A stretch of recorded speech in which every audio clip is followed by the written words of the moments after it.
Hey guys, welcome to MadTech. Today we'll be learning how to unfriend someone on Steam, and now let's dive right in.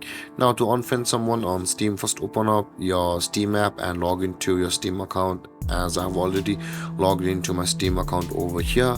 And after logging in guys, like this, in order to proceed to unfriend a person on Steam, you can see at the left side there is a username available for us, where my mouse is hovering right now.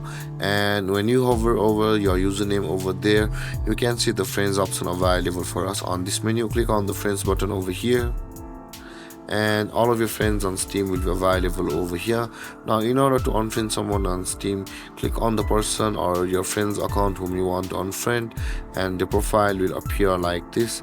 And over here guys, at the left side, you can see there is the three dotted icon available for us, where I'm hovering with the drop down arrow. Click on that and this kind of menu will appear, where you can see the unfriend button available for us over here. Click on the unfriend button and this kind of menu will appear. Again, click on the remove friend button over here, and then that friend will be unfriended on your Steam account. And there guys, this is how to unfriend someone on Steam. And if you have any confusions or questions regarding the topic, feel free to comment in the comment section below, and don't forget to like, subscribe and hit that bell icon for more videos. Thank you for watching guys. Peace.